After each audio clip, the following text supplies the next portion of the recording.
Como é difícil a gente acreditar nessa frase: nenhum ser humano é incoerente. Aí eu dizia: mas como não é incoerente se eu percebo a incoerência?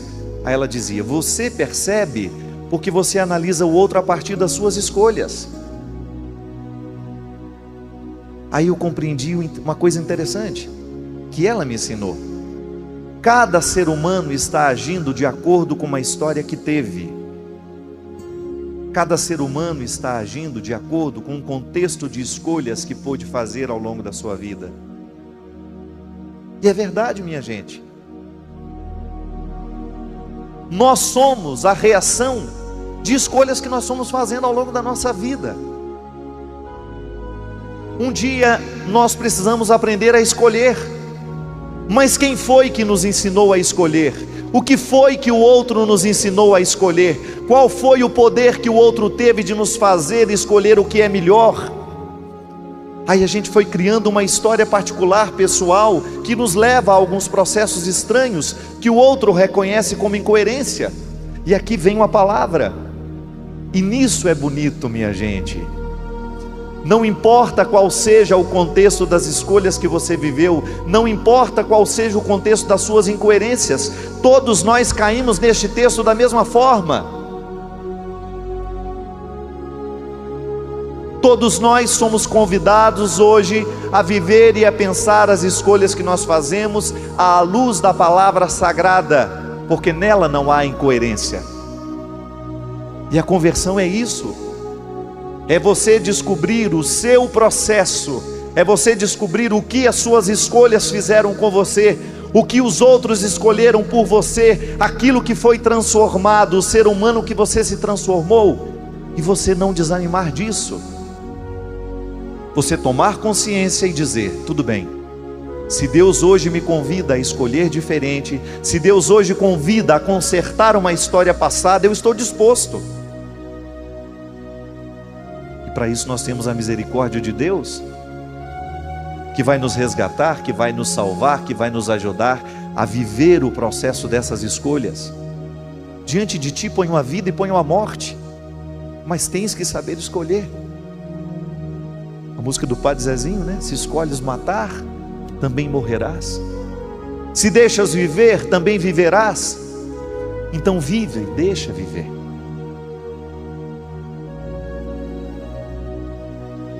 Uma coisa é certa: no momento em que nós escolhemos, o que escolhemos trazer para a nossa vida, as pessoas que escolhemos que participarão diretamente da nossa história, os conselhos que escolhemos, a palavra que nos orienta, a leitura que fazemos, a influência que permitimos, tudo isso poderá se transformar numa bênção ou numa maldição.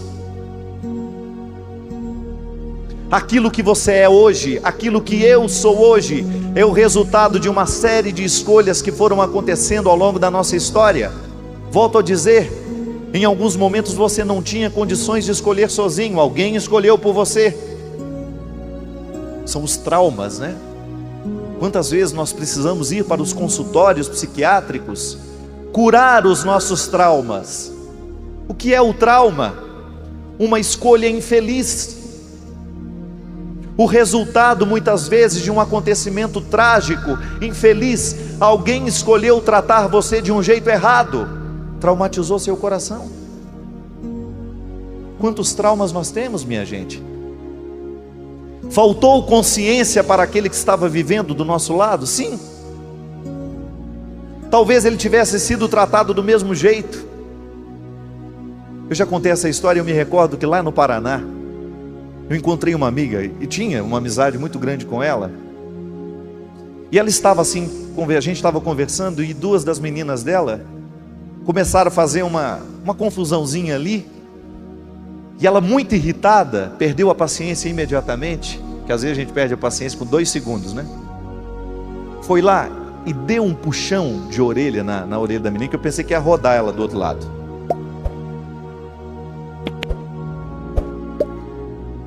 Ela deu aquele puxão à menina, que dói demais. Eu nunca levei um puxão de orelha, mas deve ser uma coisa dolorida, né? Não que eu não tivesse precisado. A minha mãe fazia coisas piores. mas ela fazia coisa boa demais. Aí quando ela voltou, que as meninas foram lá para dentro, eu vi que ela estava com uma expressão pesada. E ela tentando continuar o assunto que a gente estava, eu falei assim: o que foi que aconteceu? Essas meninas me tiram a paz. Aí eu disse: não.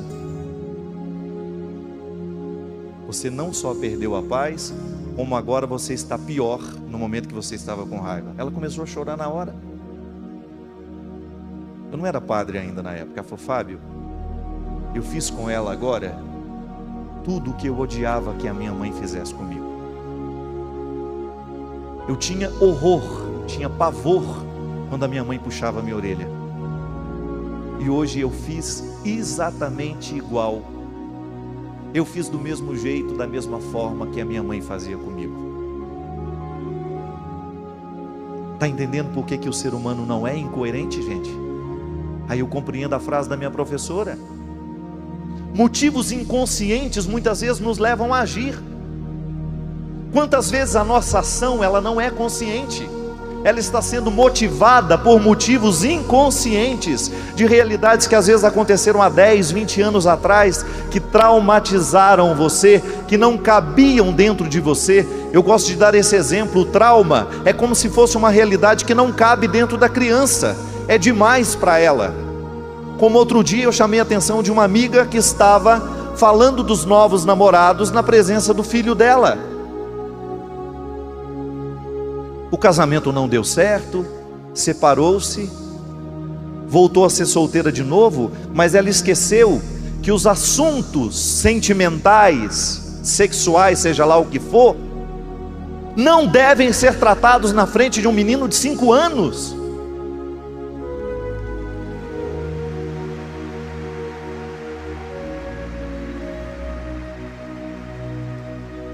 Na hora que ela começou a contar e rindo, aí eu fiquei com aquele, eu fiquei com o outro. Espera aí. Saí com o menininho da sala. Quando eu voltei, já voltei irritado. Se você nunca mais faça um negócio desse, o seu filho não está preparado para o mundo adulto que você quer colocá-lo. Cuidado, isso é trauma. Uma criança pode até achar bonitinho, mas você pode ter certeza que você está machucando a alma dessa criança. Isso não cabe dentro dele. Isso é um assunto que não deve ser tratado na frente dele. Você está escolhendo errado por ele. Você está julgando sobre ele um afeto estragado, que depois ele não vai saber administrar. Depois, quando ele for um homem, for um cafajeste, incapaz de amar uma mulher, quando ele for um espancador, um macho, porque lamentavelmente muitos homens, ao invés de serem apenas homens, eles escolhem ser machos também. Quando você tiver um filho macho demais, incapaz de amar uma mulher, incapaz de tratar essa mulher com respeito, nós vamos agradecer a você.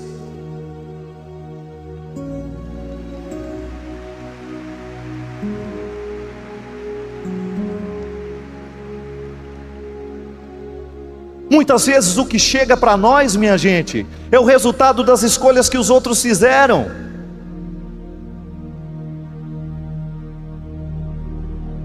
É tão triste você ter que reconhecer que muitas vezes os marginais que nos assustam, que nos amedrontam, que nos faz ficar trancados dentro de casas,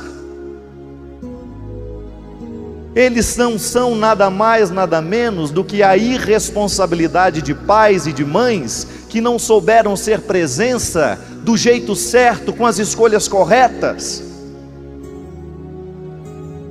Aí aquele ser humano está agindo com incoerência. Claro, ele não tem o direito de matar, ele não tem o direito de roubar, mas aí você vai para dentro dele e você descobre que a única coerência que ele consegue neste mundo é essa.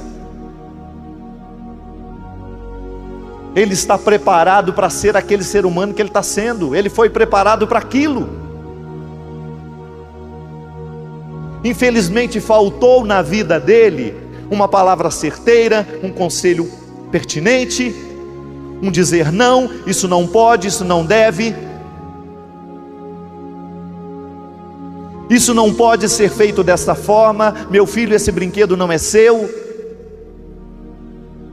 A revista Isto É, essa semana, trazendo lá se devemos dar uma palmada na bunda do filho ou não. 4, 5 páginas refletindo sobre isso. Nos Estados Unidos, se você encosta um dedo no seu filho, você vai preso.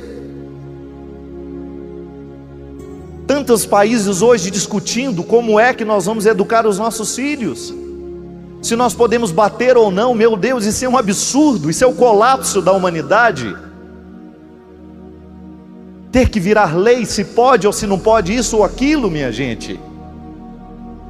O grande problema, sabe o que é?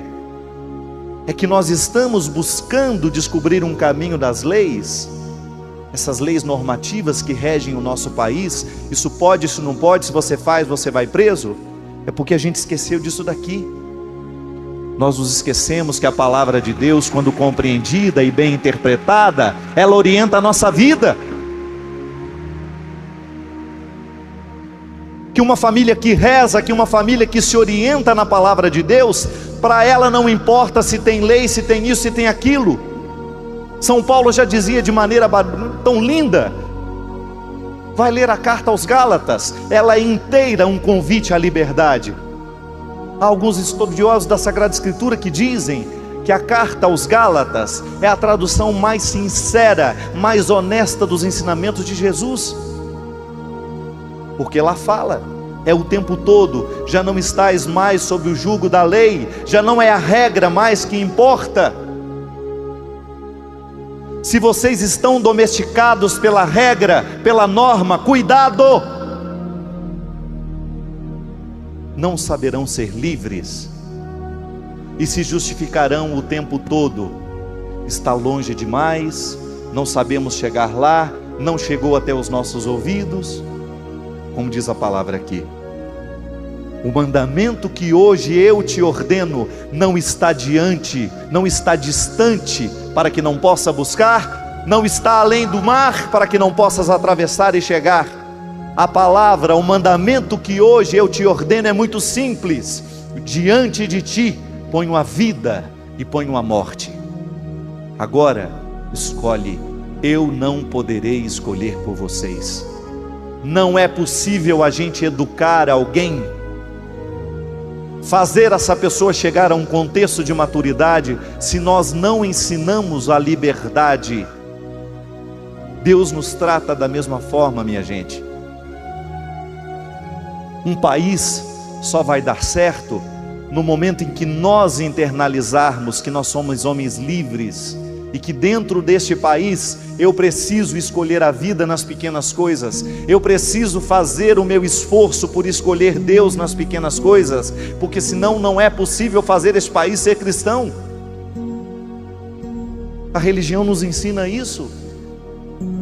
Quantas vezes você quis ensinar a religião somente pela regra? Somente pela regra. Como aquele menininho que uma vez eu encontrei lá em Belo Horizonte. Eu percebi que ele estava todo ressabiado com a minha presença, né? Quando a mãe dele falou que eu era padre. Ele já assim, ixi, coisa boa não deve ser. Eu via isso na cara dele. Ele me olhava assim, de vez em quando passava pela sala, fazia assim, como quem diz, né? Ixi. Aí a mãe dele virou e falou assim, falou o nome dele que eu não me lembro. Senta aqui, você não quer falar nada com o padre? Eu não. Passou de novo. Aí lá pelas tantas, pela 15ª passada dele, ele resolveu e falou assim, então tá bom, eu quero fazer uma pergunta para esse padre. Aí a mãe dele ficou assim assustada, né? Aí virou e falou assim, é obrigado a ir à missa todo domingo? Ô perguntinha infeliz, né? Que qual que é a resposta? Sim. Mas como é que você vai dizer um sim desse, com este peso todo de obrigação, se você não mostra o valor para o menino, gente? Aí a mãe dele, corada de vergonha, padre, pelo amor de Deus, esse menino me mata de vergonha. Eu falei, não se preocupe. Aí fala, É ou não é? Aí eu virei e falei assim: você é obrigado a encontrar os seus amigos todos os dias? Ele disse: não. Mas você sente vontade? Claro. Você encontra todos os dias? Encontro. Eu estou perguntando é da missa, ele falou. Aí eu falei: mas eu não estou falando de outra coisa? Se você não é obrigado a encontrar os seus amigos todos os dias e você faz um esforço para ir lá, você sabe o que é a missa? Aí ele me olhou assim: a missa não é nada mais, nada menos de um grande encontro que Jesus realizou com os amigos dele. Aí contei para ele a historinha. Jesus ia morrer, sabia que ia morrer. Quando a gente sabe que a gente vai morrer, você não sentiria vontade de reunir as pessoas que você ama e de ficar com elas um tempo maior? Ele falou: sim. Pois é. Você não acha que um jantar é uma boa forma de você se despedir dos seus amigos? É. Aí eu fui ainda mais profundo com ele. Se você soubesse que você ia morrer hoje, você faria um jantar para você se reunir com seus amigos e se despedir bem deles? Faria. E se você soubesse que um dos seus convidados não quis ir? Eu ficaria chateado. Pronto. Ele não é obrigado a ir no seu jantar, mas você fez o convite. A missa não é outra coisa, meu querido. Jesus celebrou com seus amigos este último encontro. Uma única missa na vida foi celebrada, mas nós continuamos atualizando no tempo, através da celebração, aquele encontro que aconteceu. Só que o mais bonito é isso: naqueles 12 convidados que Jesus tinha lá, todos nós estamos incluídos. Eu, você, sua mãe, seu pai. Aí eu pergunto para você: se você sabe que você está convidado, que é a última ceia de Jesus, isso para você pode soar como uma obrigação? Aí ele saiu calado, olhou para a mãe dele. Eu falei? Eu não falei que não era obrigado?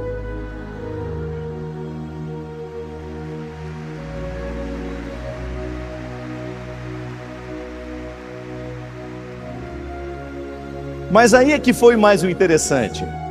Ele continuou: eu falei que não era obrigação? Só que aquele menino tinha escutado só a regra. Minha gente, se nós não damos o contexto da escolha, a pessoa vai viver uma obrigação fria. E dentro da igreja até o cachorro entra. E às vezes ele está participando mais do que nós, né? Às vezes ele está mais inteirado com a comunidade, amando, balançando o rabinho para quem está do lado, né? Está feliz ali dentro, do que aquela que está lá, cumprindo a obrigação. Você já imaginou se você está doente no hospital e você percebe, porque lá em Minas a gente fala muito isso. De vez em quando a gente está conversando, nossa senhora, eu estou precisando ir lá fazer uma visita para ela, está doente. Já não fala isso? A Neisa lá em Formiga fala direto: nossa, estou precisando demais de lá, gente. Coisa mais triste que tem é quando você está doente e você percebe que alguém entrou por obrigação. Não é possível você viver a beleza de uma escolha se ela foi obrigada. Agora, quando nós construímos o contexto da escolha, explicando a escolha, as pessoas vão ficar livres por mais tempo, minha gente. É igual a plaquinha na grama, né? Proibido pisar na grama. Você olha para o lado, olha para o outro.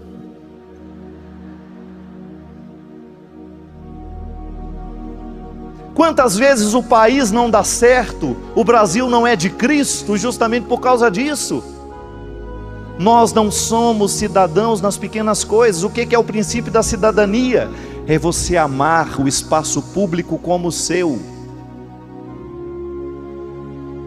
É você ter a consciência de que esta praça não é minha somente, ela é de todos nós. Por isso eu não tenho o direito de pichar a frase que eu gosto, por isso eu não tenho o direito de fazer o desenho que eu quero. Não, é um bem público, é de todos. É por isso que muitas vezes a nossa política não é exercida com a honestidade que nós merecemos. Muitas vezes as nossas lideranças administram o dinheiro público como se fosse um bem pessoal. Não é. Aquele dinheiro não é seu, você está só administrando.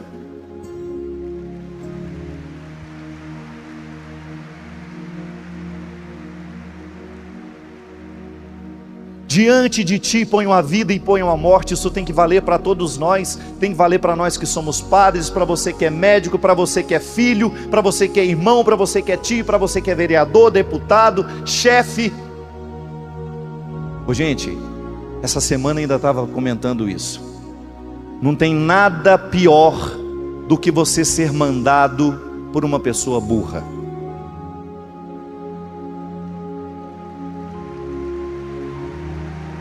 Não é? Se você tem um chefe idiota, boçal, não tem nada pior, porque não é nenhum problema obedecer, desde que você obedeça uma realidade que você acredita. A coisa pior que tem no mundo é quando você fica nas mãos de uma pessoa idiota. Outro dia eu fiquei nas mãos de uma pessoa idiota. Ela estava cumprindo a regra da maneira mais idiota que podia. É simples, eu estava dentro de um hotel, eu fui entrar no meu quarto e percebi que eu estava sem a chave, essas chavezinhas, esse negócio, né? Nisso a camareira estava lá dentro. Quando eu fui fazer assim para colocar, que eu vi que eu estava sem a chave, ela abriu a porta. Eu pensei, nossa, que graça, né? Que bênção, né? Não vou precisar voltar até o negócio que eu estava atrasado para sair. Aí quando eu fui entrar, não era no Brasil, ela não me conhecia, ela virou e falou assim, não pode. Aí eu, não, como não pode?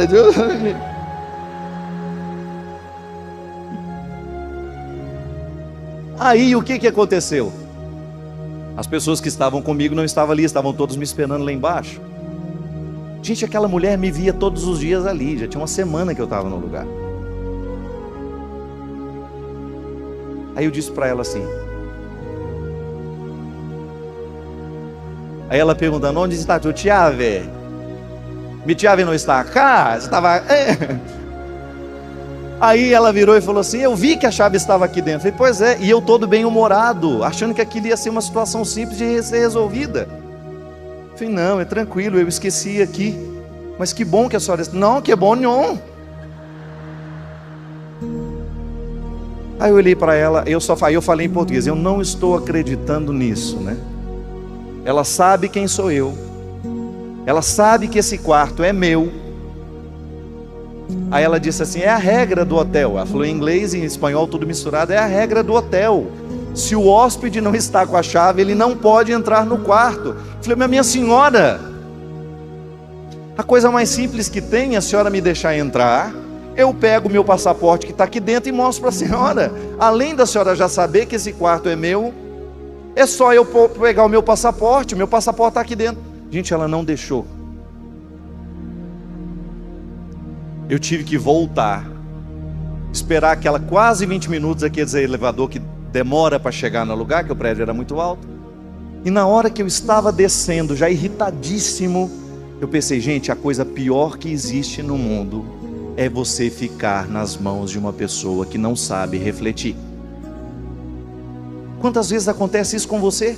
O seu chefe te manda fazer uma coisa idiota. Eu me senti um idiota, eu estava perdendo tempo. É uma regra.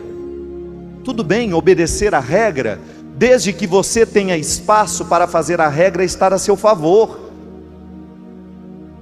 Regra pela regra é burrice, com todo respeito. Quantas vezes nas repartições públicas obedecem à regra, mas não são capazes de perceber que é possível ser humano naquela hora ali. É possível ser humano. Na mesma viagem, uma amiga minha perdeu o celular dentro de um teatro. Estava lá naquela confusão, no outro dia voltamos, ela precisava viajar, precisava voltar para a casa dela, as informações todas no celular, chegamos lá, a mocinha da recepção. Buenos dias. Aí falamos, né? É que ontem viemos assistir aqui a peça e ela esqueceu o celular na poltrona tal, demos até o número da poltrona. Aí a criatura olhou para nós, não posso deixar. Como não? Se está sendo feita a limpeza lá agora, as portas estão abertas, é só eu dar um pulinho, não. Você tem que ligar para o telefone tal. Aí começou. Olha só, você vai ligar para o telefone tal, vai informar que você perdeu, e daqui 24 horas eles vão entrar em contato com você. Minha gente, a pessoa tinha nas mãos a oportunidade de simplesmente falar, só um minutinho que eu vou pedir uma das faxineiras para conferir para você. É simples. É a atitude cristã, humana, de perceber o outro que está do outro lado, da outra situação. Quantas vezes na medicina, doutor Roque, o que nós precisamos é isso, que o médico que está do outro lado se recorde também que de vez em quando ele vai estar na mesma posição que nós. Qual é o tratamento que ele precisa? Qual é a escolha que você faz ali no momento em que você pode ajudar o outro ou não? Quantas vezes, minha gente, o Brasil não dá certo, é porque na hora que nós temos o poder de escolher, de ajudar ou não, nós optamos por não ajudar, nós optamos por não sermos sensíveis. No cumprimento da regra, nós obedecemos a regra, mas nós nos esquecemos que muitas vezes ela nos desumaniza. Esquecemos que a palavra de Deus precisa entrar na nossa veia e que esta cidadania, este bem viver, depende das escolhas que nós vamos fazendo. Não tem como fugir disso. O que você escolhe trazer para a sua vida será caminho de bênção ou será caminho de maldição? Para o outro, para você?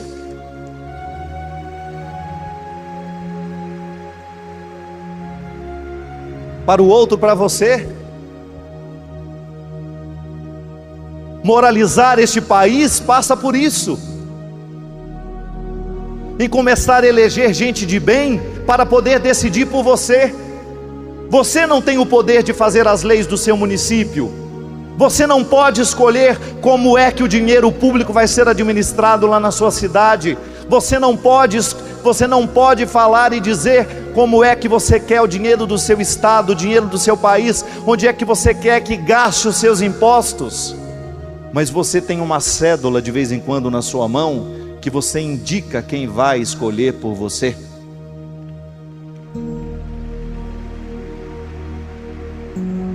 Aqui, diante de ti, ponho a vida e ponho a morte. Eu vou votar nele porque ele é muito de dentro da igreja. Cuidado, isso não é garantia de nada, porque ele pode estar dentro da igreja, mas a igreja ainda não está dentro dele, e não resolve.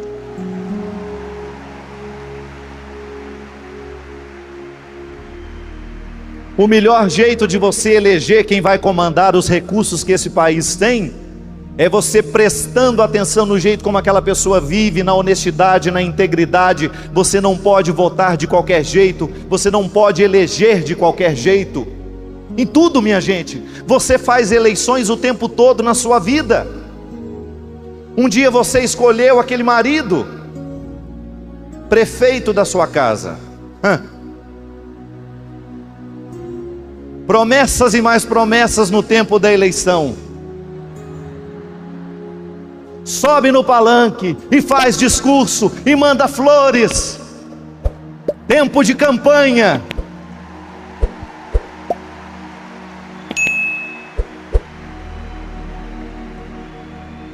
Ele estava em tempo de campanha.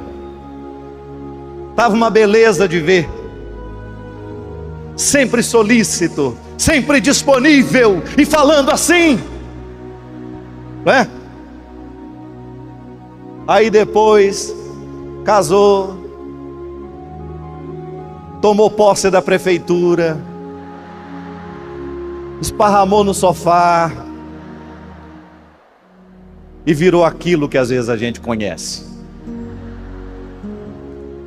É por isso que eu falo, amor para durar tem que viver em tempo de campanha sempre, porque há sempre um lugar a ser vencido, há sempre um lugar a ser encontrado dentro do outro.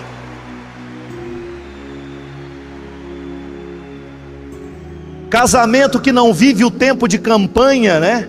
É campanha para tudo. Tudo bem, casamos, e agora? Qual é a próxima campanha que nós vamos viver juntos?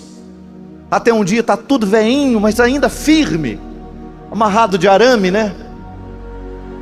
Com poucos entusiasmos, mas felizes de estarem ao lado um do outro. A melhor de todas as campanhas a gente não perdeu, nós continuamos elegendo o outro para fazer parte da nossa vida, e continuamos fazendo as escolhas certas. Minha gente, quantas vezes a destruição entra na nossa vida, porque nós elegemos a pessoa errada. Eu não estou falando de casamento somente, não. Aquela pessoa que você começa a escutar, a influência que ela vai tendo em você. Olha, respeitar, nós precisamos respeitar todo mundo. Não tem um ser humano nessa vida que não mereça o nosso respeito, por pior que ele seja, por pior que seja a vida que ele leva. Eu sempre parto deste princípio, que a nossa humanidade é a mesma, e nós estamos todos sujeitos aos mesmos erros. Já diz a palavra de Deus, aquele que está de pé, cuidado para não cair. Não se orgulhe por estar de pé, mas seja vigilante porque está de pé.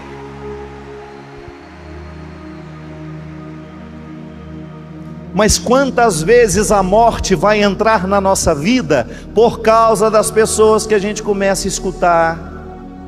Aquele espírito de porco, ainda mais em tempo de gripe suína, é um perigo. Em tempo de gripe suína, até leitão tem medo de espirro, então cuidado. Esta mesma cautela que nós estamos tendo por causa da gripe suína, álcool gel. Eu já estou com a mão tudo rachada, que isso aqui não está prestando mais nada. Do tanto que eu estava passando álcool gel na mão. Se uma pessoa espirrava perto de mim, eu voava, né? E quando eu tinha vontade de espirrar sobre... Aí, ó. Cuidado, Salete, ela está com sintomas. Quando você começa a querer espirrar, você já olha para todo mundo, você já tem medo de dar um espirro, de ser recriminado. Minha gente,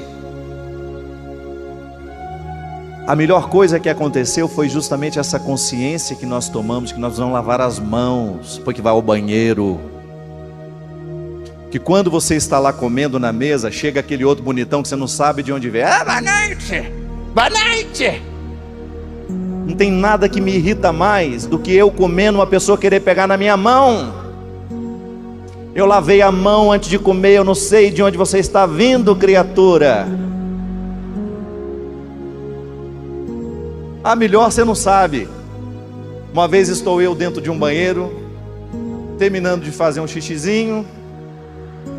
Quando vou na direção da pia para lavar a mão, estava vindo um outro, com a mão suja também. Padre Fábio!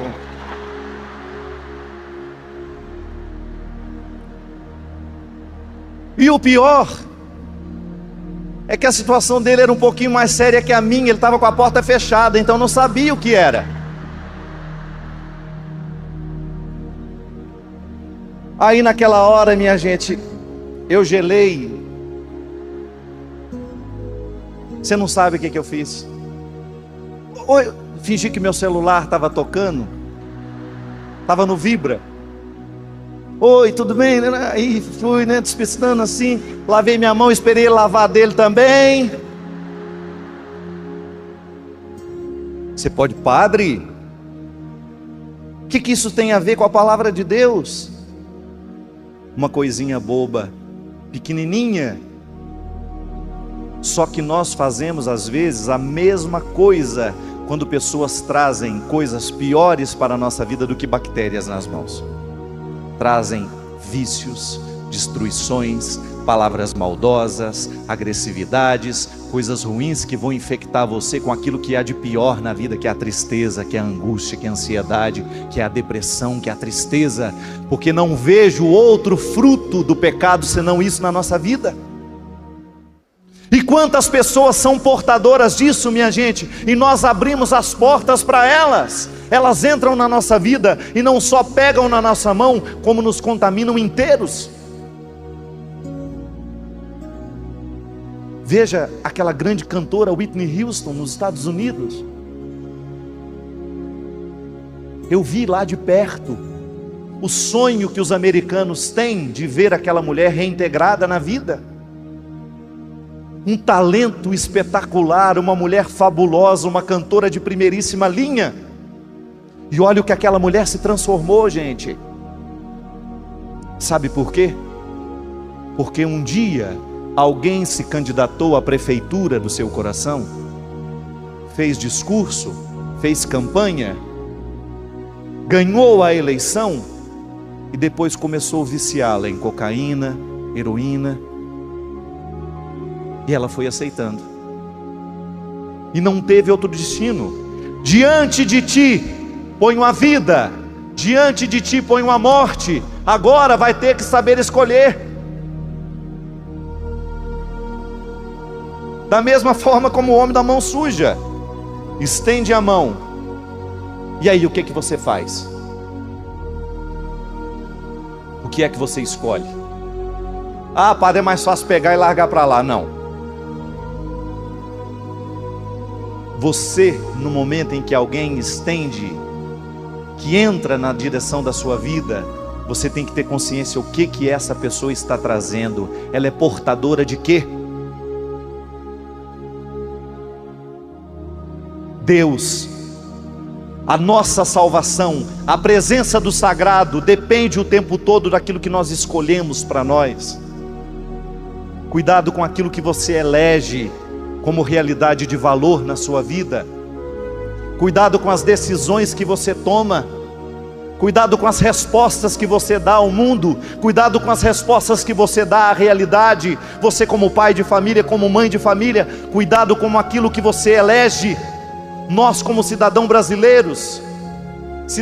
brasileiros que precisam saber escolher nas pequenas coisas a justiça, a verdade, a honestidade, porque senão nós não poderemos esperar justiça e honestidade dos grandes. Há um fato interessantíssimo na história do nosso país, quando em 1821 a coroa portuguesa ordenou que o príncipe Pedro de Alcântara fosse embora. Por quê? Qual era o interesse da coroa portuguesa? Fazer o Brasil ser colônia de novo. O nosso futuro dependeu da frase daquele homem, que motivado por todas as pessoas que estavam ao redor dele, das lideranças políticas daquele tempo, disseram: Dom Pedro, o senhor não pode ir embora. O senhor não pode abandonar esse povo agora. Esse povo precisa do Senhor.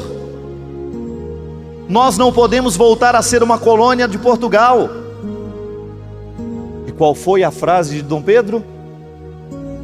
Diga ao povo que fico. Não abandonou o povo.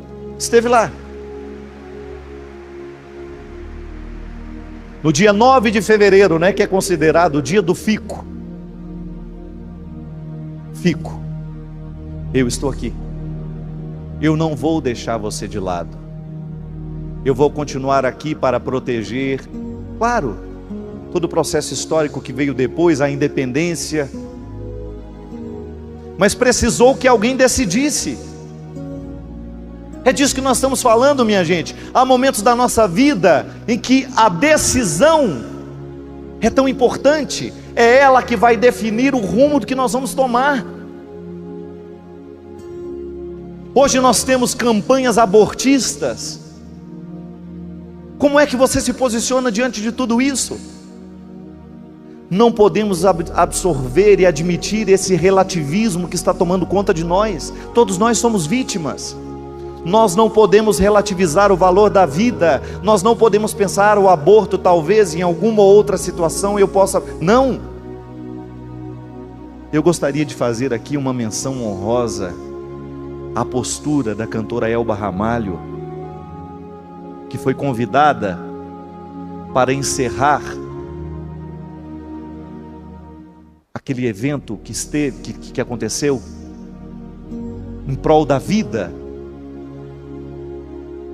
Quando os abortistas ficaram sabendo que ela iria fazer o encerramento, começaram a mandar ameaças para ela. Sabe o que foi a resposta da Elba Ramalho? Eu morro no palco, mas eu canto.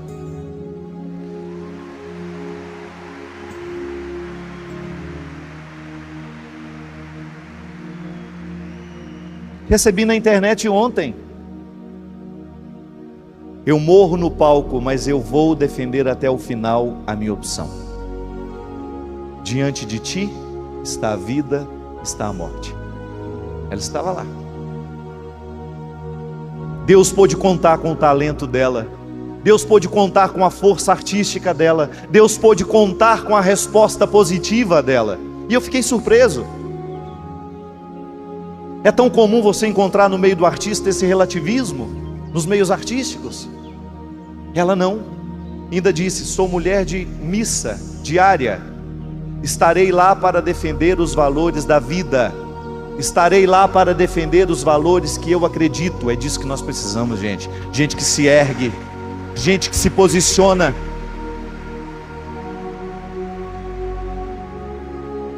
Como é que você reage diante do que você vê? Diante do que é proposto? Como é que você defende a sua casa? Quais são as escolhas que você faz para a sua vida, para a sua família? O jeito como você escolhe tratar os seus filhos, a educação que você dá aos seus filhos, o rumo que você dá à sua vida? A quem você entrega a prefeitura do seu coração?